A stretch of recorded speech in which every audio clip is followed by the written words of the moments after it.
What happens in Vegas stays in Vegas. Now Vegas down by as many as 14. Energized by the crowd. Cam Bays, yes!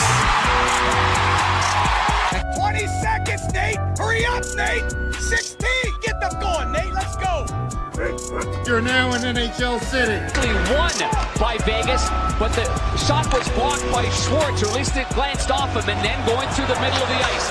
Tarasenko's got Shen on his right. You're listening to the Mean Gene Show on 101.5 FM, 720 AM KDWN. And now, here's your host, Mean Gene. Good evening, Las Vegas. Welcome to the Mean Gene Show here on KDWN 101.5 FM, 720 AM, Las Vegas. I hope you're having a great weekend. It's Saturday, May 15th. We have another great show for you. Yesterday, May 14th, the 25th season of the WNBA got underway. The home opener for your Las Vegas Aces will be next Friday, May 21st, versus the Los Angeles Sparks at the Mandalay Bay Event Center here in Las Vegas. I want to take time here and wish a very speedy recovery to Angel McCoughtry. She suffered a season-ending ACL injury during a preseason game against the LA Sparks. Now, a few weeks ago, Angel joined me here on the show and was looking so forward to the upcoming season. And, you know, just from talking with her and from what I can tell you about her, this young lady is so humble and true to this game, and she's definitely not going to let this injury set her back. So if anyone can recover from this, she can. I really enjoyed having her here on the show. And I tell you what, the WNBA wouldn't be where it is today without people like Angel McCoughtry and what she has contributed to this league. So, Angel, get well soon, and we know you'll be back bigger and stronger. On Wednesday, the NFL released the full 2021 schedules. Join me in the second half of the show as I take a look at the Las Vegas Raiders schedule. Also, we're going to take a look at the Pittsburgh Steelers schedule and the Tampa Bay Buccaneers. Now, you might be asking, why those three teams? Okay, well, you shouldn't be asking about the Raiders, all right? This is Las Vegas, and the Raiders do play here. The Pittsburgh Steelers have the toughest schedule in the NFL for 2021, so we'll go over that schedule, and you will see why I believe they got the toughest schedule. And the Tampa Bay Buccaneers. The Tampa Bay Buccaneers, Super Bowl defending champions until someone knocked them off, right? They're going to try to go and repeat and become Super Bowl champions again. And guess what, folks? It might happen. They have the easiest schedule of any Super Bowl championship team I've ever seen. Now, and some of the reasons, and we'll get more into it in the second half of the show, but a lot of it has to do with games and conferences that are scheduled years in advance. The Tampa Bay Buccaneers played NFC East. Okay, so that's Dallas, Washington football team, New York Giants, and Philadelphia. So, I mean, and we know last year, I think that division was the worst in football, and I think whoever won it may have won it with a losing record. At that, I think it was the Washington football team. But nevertheless, I mean, those are the teams that Tampa Bay is going to play. And then they got their own division, which is the NFC South. So you have New Orleans. You got a New Orleans Saints team that does not have a Drew Brees. You have a Carolina Panthers team that does not have a Teddy Bridgewater or Cam Newton, for that matter. You know, Cam left and went to the New England Patriots last year. They're also going to play the Atlanta Falcons, and you just never know what you're going to get from Atlanta. Atlanta is a team that has declined so much after winning the NFC Championship a few years ago, and then ultimately losing the Super Bowl. That was the Super Bowl where they led 28-3 to the New England Patriots. When you look at that, so that's two divisions that Tampa Bay is going to be playing, and then we'll go over the rest of that schedule a little bit later in the show. So I just need you to know why we're going to kind of talk about that in more detail. The schedule release, that has become such a big thing these days. I remember it wasn't so big because I don't think, the schedules would come out and we would just talk about it, this, that, and the other, but the NFL has really found a way to just really pump this up. As a matter of fact, I think the schedule release is probably the third biggest event in the NFL. I mean, if you Super Bowl number one, of course, the NFL draft, and now the schedule release, because there are schedule release parties.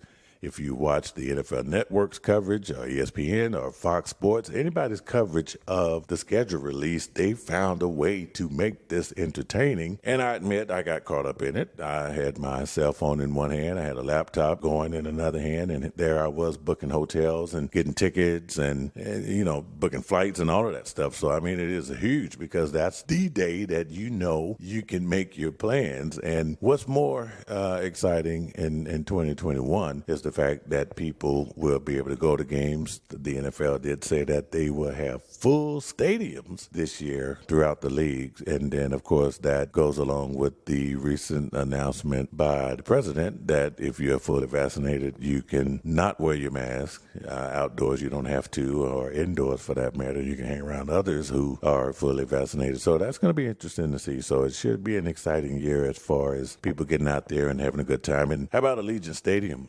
So we'll talk about the Raiders' schedule and who they're going to be playing. But at the same time, how about for the first time, fans will be allowed in that stadium? It's going to be interesting. Another thing here, I guess we haven't really talked much about the Desean Watson situation on this show. And as a matter of fact, things have been really quiet out of Houston, Texas, as far as Desean Watson. Tonight, Patrick Creighton, the host of Late Hits on 97.5 ESPN Houston, is going to join me to talk Desean Watson and the Houston Texans. Should be a very interesting segment. You don't want to miss that. The MeanGene Show is brought to you by the Las Vegas Aces, Presidential Limousine by Kaptyn, and the Westgate Resort Casino and Sportsbook. If you haven't heard, Las Vegas is open for business, so make sure you get here and enjoy it. And you better book those rooms now. If you plan on being in Las Vegas to watch the Raiders play at Allegiant Stadium, I can tell you right now, hotels, prices that you normally would see for a weekend would no longer be. If I was you, I would jump on it right now and take care of that. We are going to jump into this interview. On March 16th, the first civil lawsuit was filed against Desean Watson. And as you know by now, 21 additional lawsuits have been filed by Houston lawyer Tony Busby. Desean Watson is being represented by Rusty Hardin. And if that name sounds familiar, he's the same guy that represented Warren Moon, Wade Boggs, Steve Francis, Scottie Pippen, Calvin Murphy. The list goes on and on. Watson appears to be in good legal hands when it comes to Rusty Hardin. So things have been really quiet of late. And I caught up with my friend and former co-worker Patrick Creighton of 97.5 ESPN in Houston to get more on Desean Watson and the Houston Texans. My next guest is the host of Late Hits, which can be heard weeknights from 7 to 9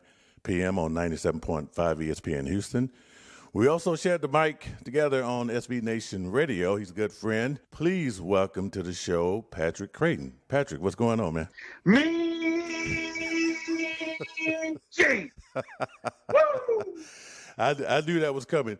Hey, look here, and I have to pay homage to the original, the great MeanGene Okerlund, of course.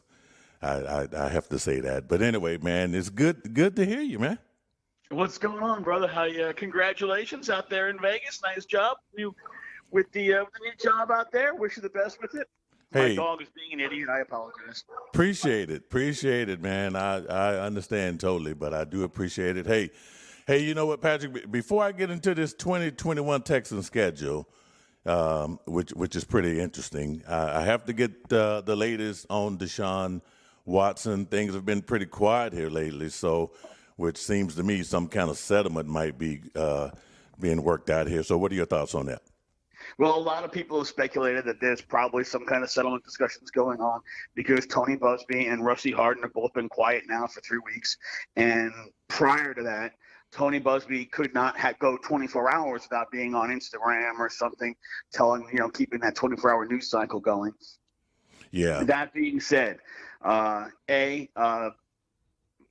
Tuesday, both Fred Fowler and Benjamin Albright had reported there were not discussions that were close. In fact, there really weren't any discussions regarding a settlement. And then earlier today it was reported Tony Busby came out and said he is not settling. So that brings us to this. Before the lawsuits got filed, we know Tony Busby tried to hit up Desean Watson for a six-figure settlement because Desean outed him. We know that after the third lawsuit was filed, they went back to Desean and tried to get another settlement. So if now Tony Busby is not willing to settle, that tells us Deshaun's group must have reached out to try to get a settlement. And now that Deshaun's group wants to settle, Tony Busby sensing that he's got leverage, no, we're not going to settle because he's going to hold out for a bigger number. The only reason Desean would want to settle, obviously, would be to try to get everything behind him, get through whatever punishment the NFL is going to give him so that he can get some kind of certainty on what the future of his career is. That's leverage to Tony Busby. So now Tony Busby, no, I'm not going to settle. No, we're all going to court. We're going to drag this out as long as possible because all that does is drive up the number. Absolutely, Patrick, and I agree with you. And I mean, I actually thought that a quick settlement, and just like you just said, hey, the quicker the settlement, the quicker he can move on to his what's going to be left of his football career, and or if it's going to be in Houston or wherever it's going to be. So interesting stuff, folks. Once again, we're talking to Patrick Creighton from 97.5 ESPN Houston, joining us here on the MeanGene Show, KDWN 720 AM. 101.5 FM. So where does that leave the Texans now? I know they made some noise in free agency. They didn't have a draft pick until the third round of this recent draft. So how does that impact the Texans moving forward? Well, the Texans, they signed Tyrod Taylor originally because they weren't sure if Deshaun was going to play, meaning he was threatening to hold out, threatening not to play for them. They hadn't figured out what they were going to do as far as trading him. Then with all the lawsuits that came afterward, now they've drafted a quarterback in the third round in Davis Mills. I believe that Desean Watson has played his last down as a Texan. I've said this now for over a month.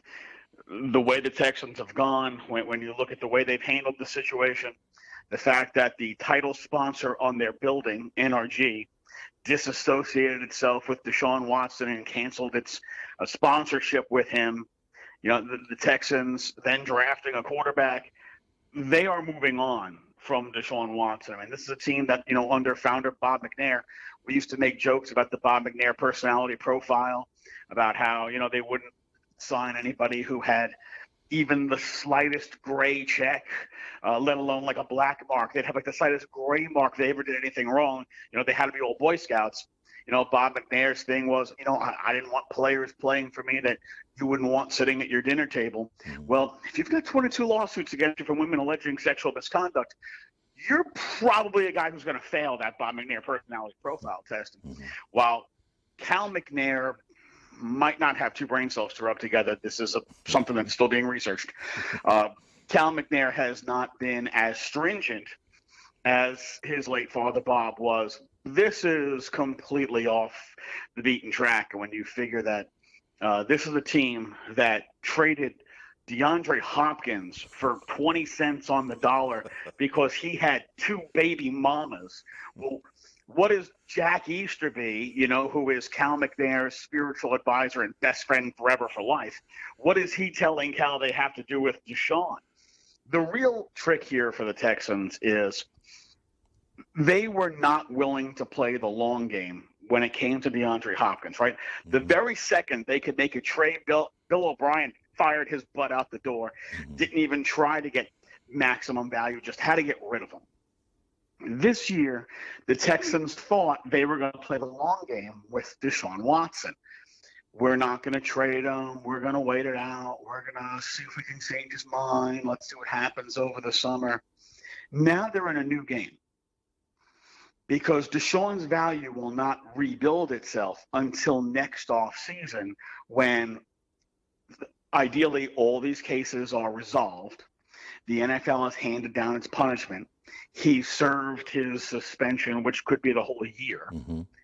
And then you're into the following season. All that stuff is behind him. And now it's, hey, I'm trading a guy who put up MVP numbers the last time he was on the field. Who wants him? Let's go. Do I have 3 first rounds, 3 first rounds, 4 first rounds, 4 first rounds, 4 first rounds in the corner? So now you're getting that auction going again. Do they have the discipline to wait this out all off season through the whole regular season and into next off season, when you will have the most bidders and the most demand.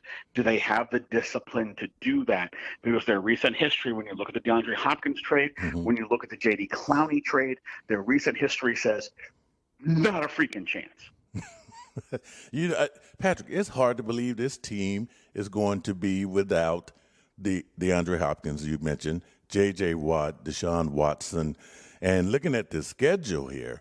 I mean, 17 games now. They have a home opener against the Jaguars, where everyone's going to be focusing on Urban Meyer and Trevor Lawrence. But there's some big games out there. I mean, a few playoff teams from last year: Browns, Bills, Rams, Titans, Colts, Seahawks.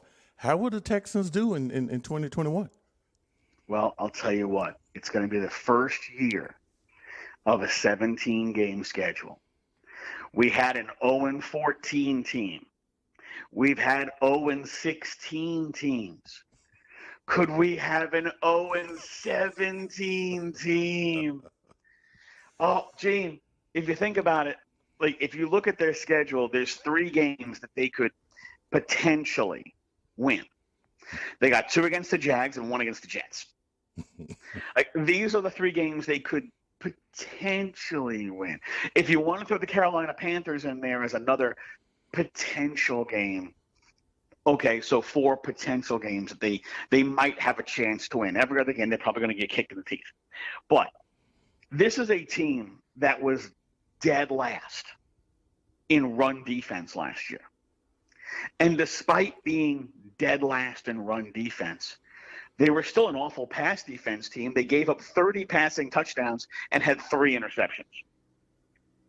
They could not defend the local high school teams, let alone other NFL teams. And what they've done to make the defense so much better this year is, well, they let go of J.J. Watt and wait, it'll come to me. Wait. Yeah, they let go of J.J. Watt. That's pretty much what they did. They signed a bunch of other teams like rejects. They signed a whole bunch of dudes in free agency who would qualify as just a guy. So they exchanged some warm bodies for new warm bodies. Their defense is still going to be bloody awful. And if you can't stop anybody, I mean, think about it. Deshaun Watson put up MVP caliber numbers, and that defense was so bad they still only won 4 games.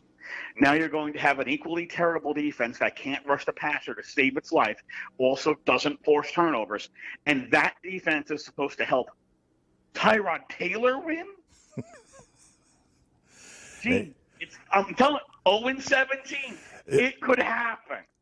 I hope not, Patrick, because I want to give the team a little bit more credit. Offense-wise, anyway, maybe not Tyrod Taylor. I know in the 3rd round they picked up the quarterback out of Stanford. Oh, good Lord, I can't even think of his name right now. Davis Mills. And then they also got a receiver, which they're still trying to compensate for DeAndre Hopkins and Nico Collins. But, I mean, hey, they did, and I have to ask you, because when I saw the running backs that the team went after in free agency, I was like, well, okay, what's going on? You already got David Johnson, so what's with Phillip Lindsay and Mark Ingram? Well, Mark Ingram did not play in the postseason for the Ravens, and no other team wanted him. Maybe that's an indication of where Mark Ingram is in his career right now.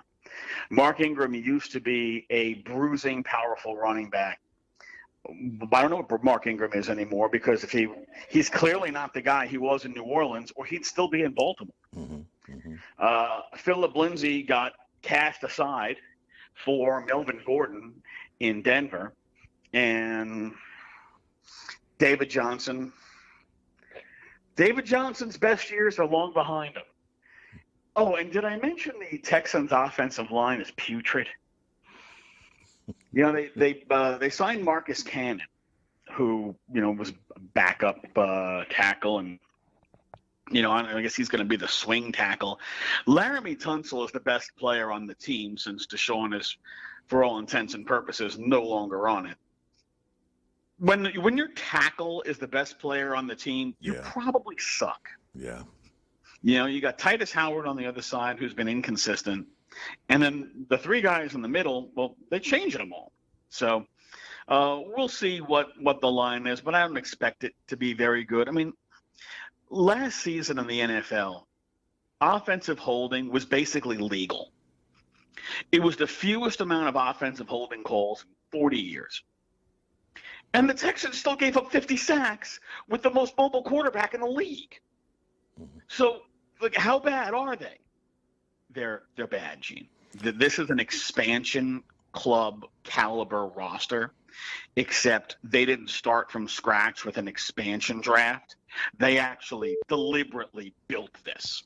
Patrick, I thank you, man, for your time. And look here, folks. If you don't even have to be in Houston to listen to Late Hits. Okay, you can get online and listen to Patrick Creighton, Late Hits. This guy, he brings the heat, as you just heard here on the MeanGene Show. Patrick, thanks a lot, man. MeanGene! Patrick Creighton, 97.5 ESPN Houston. Great stuff, Patrick Creighton. ESPN Radio Houston. A really sad situation for both Desean Watson and his accusers. Can't believe how quickly things have turned for the Texans. Bill O'Brien, head coach, general manager, he's gone. J.J. Watt, gone. DeAndre Hopkins. I mean, just a few years ago, the Houston Texans was a playoff team. I know, because I was there to see some of those playoff games. And Raider Nation definitely know, because the Texans and Raiders played a few years ago, and the Raiders the Texans eliminated the Raiders from the playoffs. So, I mean, we're talking about this team that was high-powered offense, a pretty decent running game, and now none of that. Desean Watson decides that, hey, he's not happy with the route that the organization is going, and he wanted to be part of the coaching search. The team, these are things that he said he was told he would be notified of any big changes within the organization. I guess this was after Bill O'Brien left. The team decided to bring in their new head coach, David Culley, and he walked into this unbelievable situation here. Desean Watson, even with hiring David Culley, Desean Watson says, I'm not on board. I want to be traded. I want out of here. And it looked like things were going that direction until all of these lawsuits came out of nowhere. And I mean, the situation there with Desean Watson and the Texans, I mean, it was really going downhill. And many are saying because Desean Watson decided to be so opinionated and adamant about, hey, not wanting to be with this team. And mind you, he signed a huge contract, not like Dak Prescott, who was playing for free for the most part, or on that the rookie contract. But Desean Watson that had got his money, basically. So for the most part, he was set regardless of what the organization did. He, as a quarterback himself, was setting pretty good. But he decided he wanted to have a little bit more say-so in the direction that the team was going to be going. And it seems that soon as that happened, these allegations come out of nowhere. I mean, it was we got 22 of them, and it's just hard to believe that this is a coincidence. I mean, who's to say if Desean Watson never said anything, took the contract, took the money, kept quiet, and got out there on the field and played with whoever the Texans put out there for him to play with, would he be in this legal situation today? I mean, it's a question that you have to ask, because in the Houston area, it's been talked about. And it's been talked about with the lawyer, Tony Busby, who's representing these accusers, and his relationship with the Texans and the Texans' ownership, the McNair family. So this is where we stand with Desean Watson and his legal situation. We will certainly keep an eye on it and see how things are going to develop. Many are saying that Desean Watson will be traded, and if he's traded, he will more than likely serve some sort of suspension, and that's only, of course, if he finds a way to settle out of this, which the latest news out of Houston, Texas, and Tony Busby, the lawyer who is representing the accusers, is saying that he's not going to settle. But this same lawyer has said quite a bit, so I would think that he's going to settle his way out of this, make it easy on the accusers, make it easy for Desean Watson. I do not see this case going to trial. I just don't see it, but I mean, anything is possible. I know Desean Watson wants to get this behind him, get on an NFL team, and have somewhat of a chance of playing in 2021, even with a suspension. And let me tell you, there are teams out there that will take him. As soon as this legal stuff is over, teams will come running for him. And I know the Texans are in a pretty good situation to trade for him, to get some pretty good pieces. So let's see where it goes. All right, we are at the bottom of the hour.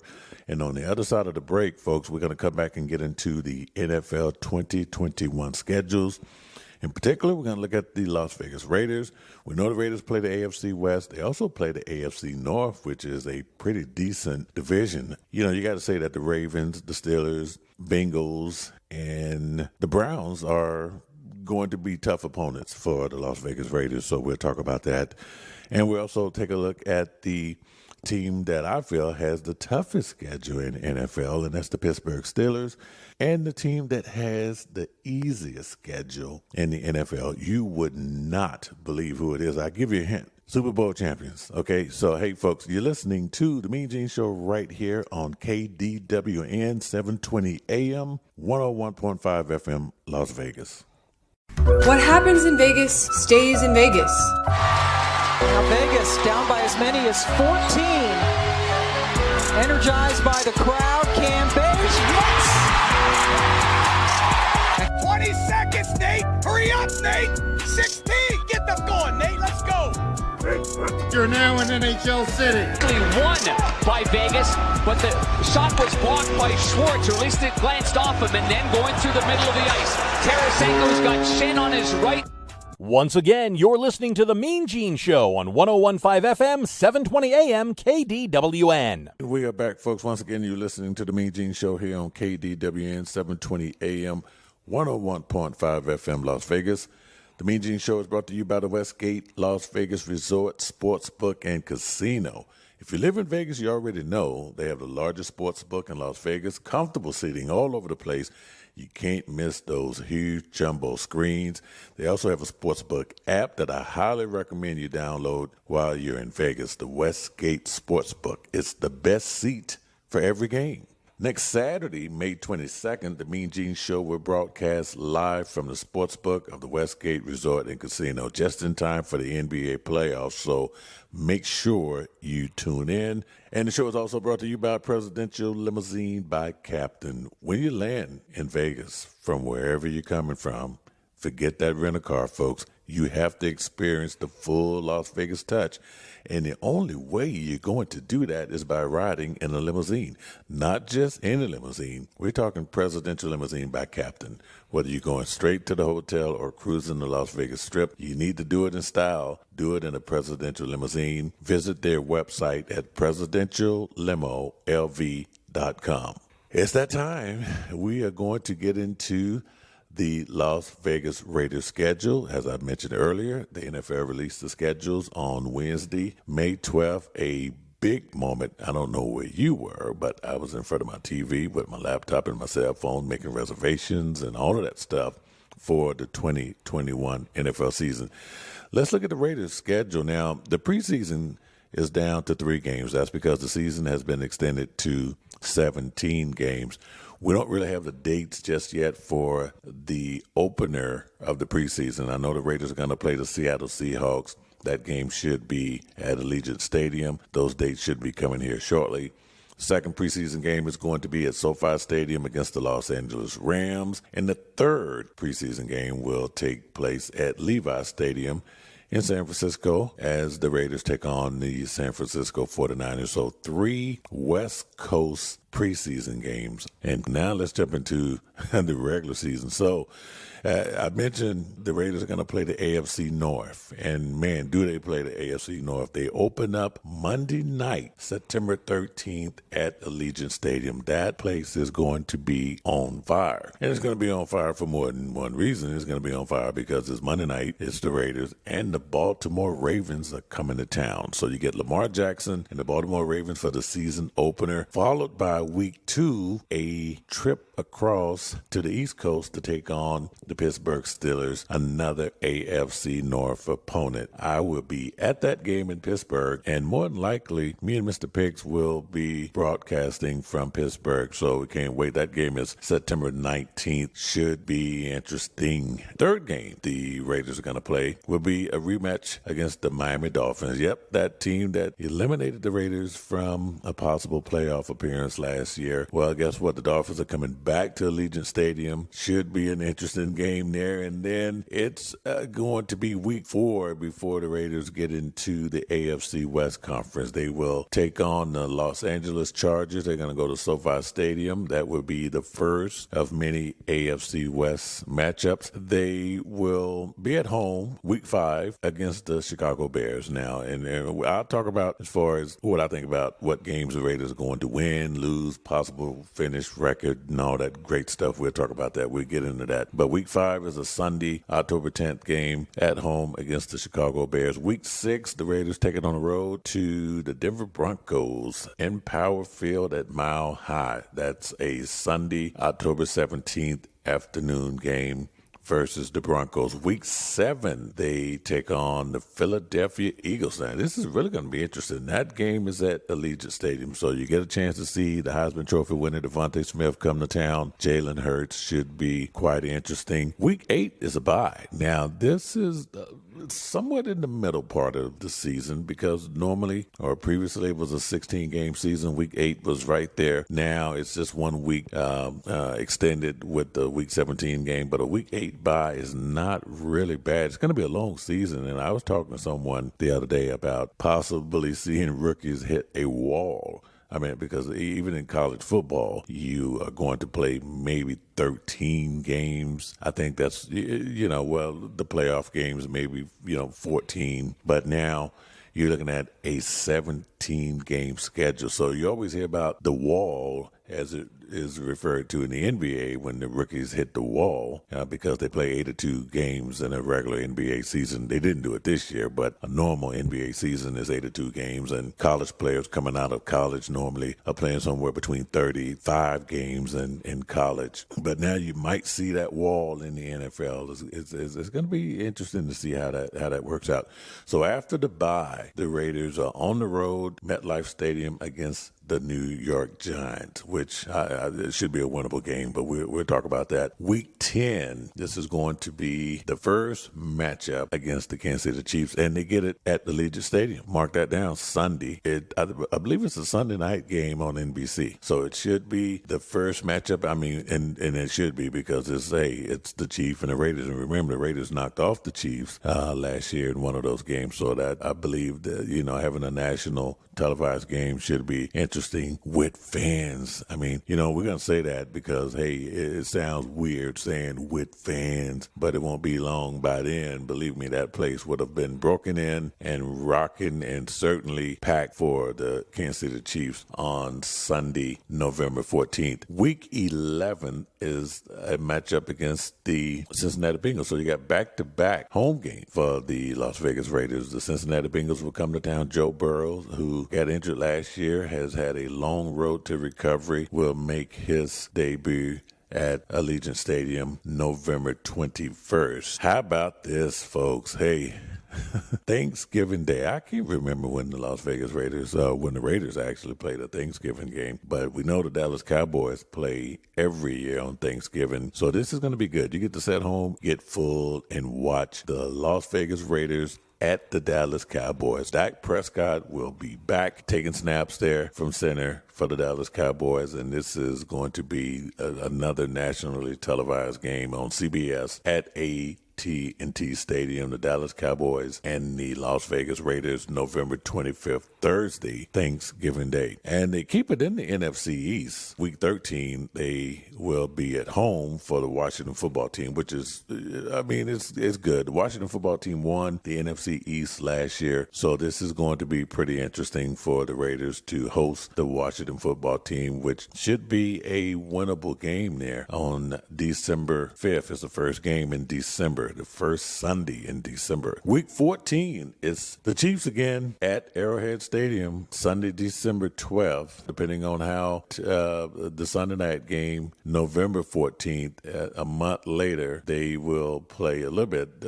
less than a month later, they will play the Kansas City Chiefs at Arrowhead Stadium. And a Week 15 game, now this game is to be determined. We don't really know what it could be played on December 18th or the 19th, so So this is where the NFL always does that flexible scheduling stuff. So we'll see. But the game is in Cleveland at First Energy Stadium. It will be the Raiders versus Baker Mayfield and that hot Cleveland Browns team from last year. Man, I'm still shocked at what they went in and did to the Pittsburgh Steelers in the playoff game last year. So they are only going to build on that momentum. The Browns have a hell of a running game, so it's going to be quite the challenge. And it's week 15, so we don't really know how things are going to look for both of these teams. I mean, these are still meaningful games here at week 15 because it's an AFC opponent. Sunday, December 26th, it's another matchup with the Denver Broncos. This time it's going to be at Allegiant Stadium. That's week 16. Week 17 at Indianapolis Colts. Now, Indianapolis Colts made the playoffs last year. Phillip Rivers tucked them as far as he could get them. So they are going to have a new quarterback, new situation going on there in Indianapolis. But it is a road game for the Raiders. It's January 2nd. So it's January 2nd, 2022. Lucas Oil Stadium game will be on CBS. You got to think Tony Romo and Jim Nantz probably will have something to do with this game. We'll see. It depends on the records and all of that great stuff. So, and then week 18, it's going to be a home game. The Raiders will end the 2021 season at home against the Los Angeles Chargers, Sunday, January 9th. And remember, normally by that time in January, you would have wild card weekend, but since the season was extended, the wild card weekend will not start until the previous or the next weekend, I'm sorry. So that is your 2021 Las Vegas Raiders schedule. Let's pick these a little bit here. I would say the season opener against the Baltimore Ravens, I don't. That's going to be a tough game for the Raiders to win. I don't see that as being a winnable game. And the Pittsburgh Steelers, now look, everyone knows the history between the Raiders and the Steelers. If you were not born, you need to get on Google and look up the Immaculate Reception. And I mean, it's just one of the greatest stories ever told in the NFL. And that's why it's going to be so exciting to be at that game on Sunday, September 19th. Cannot wait to see that at Heinz Field up there in Pittsburgh. But the Pittsburgh Steelers, a team that started out hot last year, got to 11-0 before the wheels came off. But that defense in Pittsburgh is going to be pretty stellar. They had a good draft and picked up some key players. So I think that's going to be a tough win for the Raiders in Pittsburgh in that environment. I really do. Now, week 3 against the Dolphins, that is a revenge game. I mean, let's just call it what it is. Raiders must win that game, and I think they will win that game. At the Chargers this is a Monday night game against the Chargers at SoFi Stadium. That's going to be a tough one. Justin Herbert had an incredible year last year. This is going to be tough. Now, if the Raiders are to get that's going to be a big-time game, and they should be up for it because it's a division game against a team that they have seen a lot over the years. And the Charger-Raider series are always great games, tough games. So you can't just really give it to anybody because, I mean, it's a division. This is a division rival from way back. I'm going to say the Raiders have a chance to go in there and beat that Chargers team if they're going to make any sort of noise in the NFL this year, especially after starting out, with the Ravens and the Steelers and getting back-to-back wins over the Dolphins and Chargers would be critical. And then I would say they have a chance to beat the Bears on that Sunday, week 5 game, October 10th. So you're looking at 2 wins in a row, or possibly 3 wins in a row. And week 3, week 4, week 5, if you can get those, that's going to be pretty good. And how about week 6 at Denver? Denver was at the bottom of the cellar in the AFC West. I got to think this is an opportunity for the Raiders to get a 4-game win streak going here. So that could probably put their record at 4-2 if they were to beat the Broncos in week 6, because week 7 going to be tough. They have them at home, which is good. The Philadelphia Eagles, that's good. Right before the bye, if they can beat the Philadelphia Eagles in the week 7 right before the bye, that will put the Raiders in a really, really good position. So you come back after the bye and you got the Giants. That's another winnable game there. Then the first game against the Chiefs, which is a Sunday night game at Allegiant Stadium. The schedule favors the Raiders as far as being able to, you're on the road against some weaker opponents. You're at home against some tough opponents. After the bye, they go to MetLife Stadium to play the Giants, but that should be a winnable game. But you get the Chiefs and the Bengals at home before you go to Dallas on Thanksgiving. I mean, it's and then after that Thanksgiving game against Dallas, you're back home against the Washington football team. You go back to Arrowhead, then you got the Cleveland Browns. So let's just count some wins here. I think that's what everybody wants to get to, right? Right now, I'm looking at 1, 2, 3, 4, 5 wins before the bye week if you can beat the Eagles. 6 wins after the bye if you beat the Giants. The Chiefs are going to be tough. 7 wins, the Bengals at Allegiant Stadium. The Cowboys are probably going to beat the Raiders. 8 wins, Washington football team at home, Kansas City Chiefs again. I could say that the Raiders will split. So maybe they beat them in Arrowhead or maybe they beat them at Allegiant. So split. So let's give them 8 wins. But at the Cleveland Browns is going to be tough. Broncos again should be 9. The Indianapolis Colts is going to be tough. Then you end the season with the Chargers. 9, 10 wins is what I'm looking at now. Remember, we're dealing with 17 games. 11 wins would be ideal.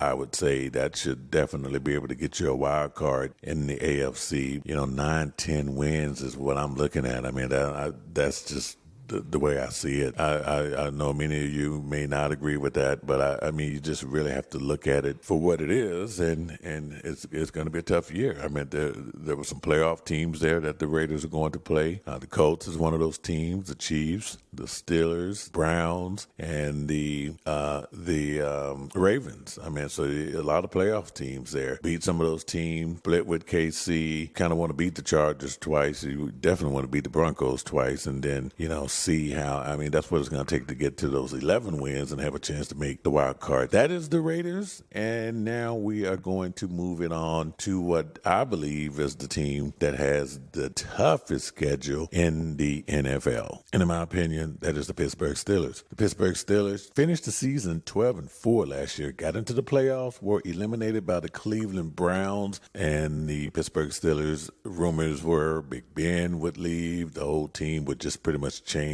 but that's not the case. Big Ben Roethlisberger's coming back to the Steelers. He wants to give it another go, but the schedule maker says, okay, let's see, Big Ben, if you are really up for the challenge, because we have one hell of a schedule for you to start off the season. They open up the season at the Buffalo Bills, a playoff team. Week 2 is a game against the Las Vegas Raiders. Can't wait to see that. That's going to be the rematch of the Immaculate Reception. So if you've never been to Pittsburgh, if you go to the city, you go to the airport, you will always be reminded of the Immaculate Reception. They have a statue of Franco Harris catching what is believed to be a ball that did not touch the ground. Okay, now I know I'm not even trying to start that argument here on the MeanGene Show. You go to Pittsburgh, he's catching the ball. You go somewhere else, he might be dropping the ball. That's what's going to make that Week 2 game on September 19th so important, because it's just one of those games where there's no love lost between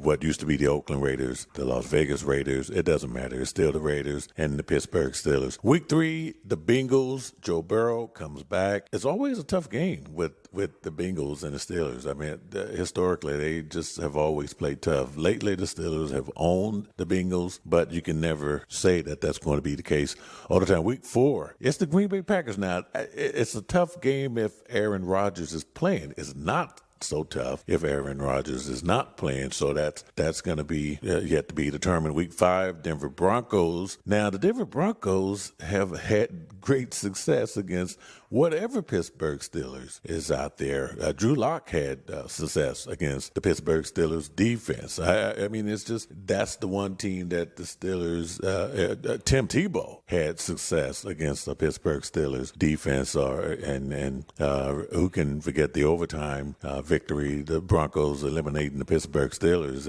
at the expense of Tim Tebow. So Week 6, Seattle Seahawks.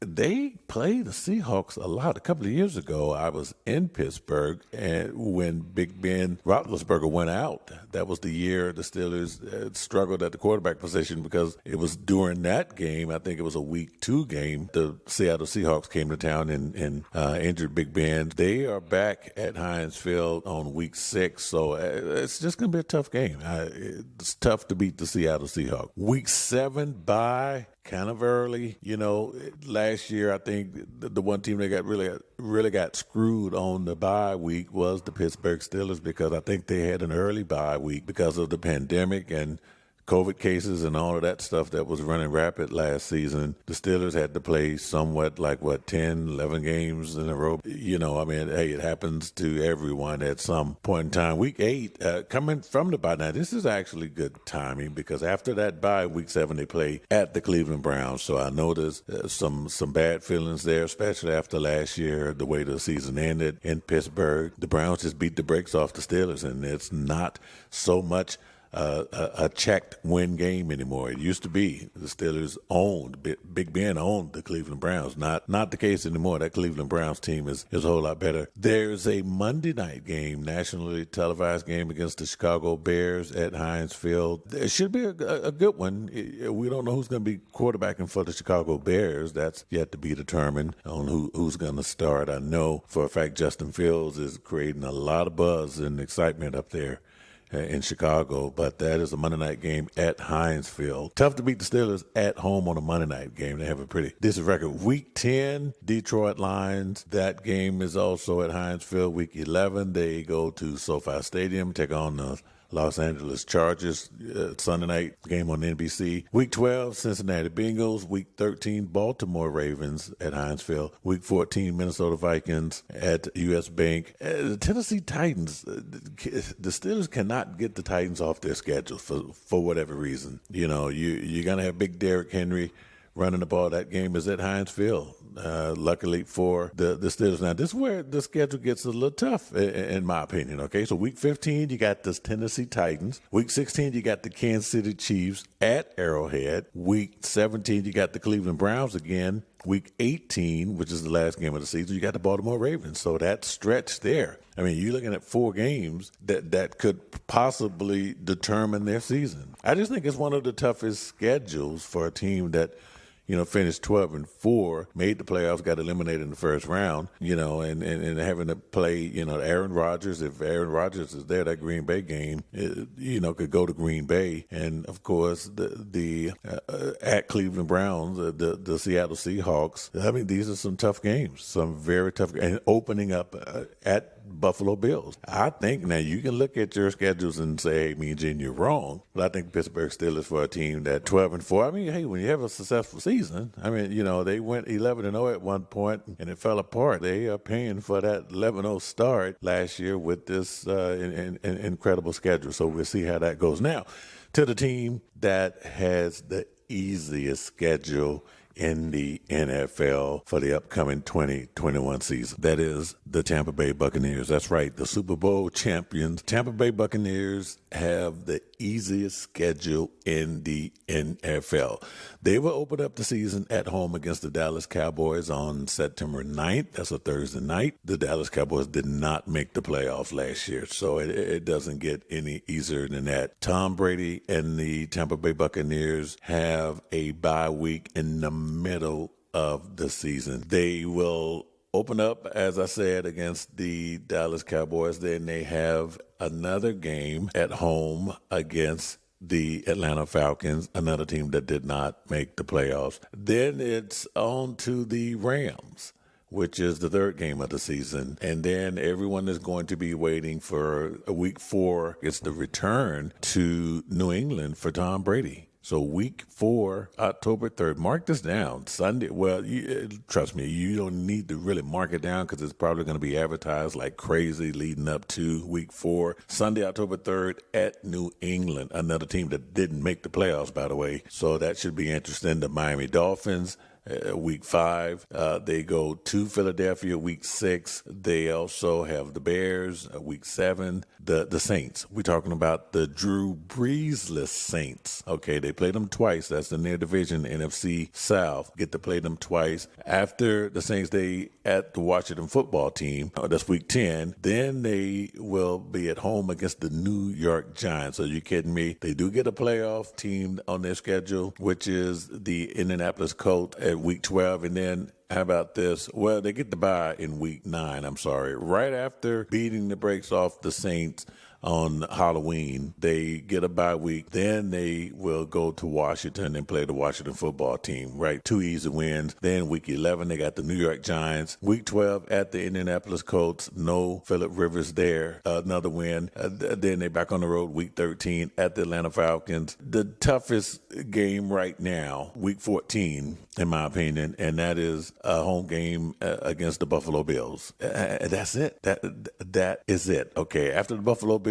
it's back to the Drew Breesless Saints, where the Saints come to town for week 15. Week 16 at Carolina, no Teddy Bridgewater. He's out of there. Week 17, January 2nd, at the New York Jets. Really? And then guess what? They end the season a home game against the Carolina Panthers. I'm not making this up. You are more than welcome to go to the internet and look at this schedule yourself. This is a Super Bowl champion team schedule. This is why folks are saying that not only will the Tampa Bay Buccaneers go 18-0, they 17-0, they have a chance to go 20-0, because if they get the bye throughout the NFC playoffs, everyone has to come to Tampa. And as you could see by the Super Bowl last year, they do not lose important games at home. That is it. It's ridiculous, but it's Tom Brady, and it's unreal. But anyway, that's going to wrap up things for this episode of the Mean Gene Show. Don't forget our Twitter contest there. We're giving away a free trip to Las Vegas for 2,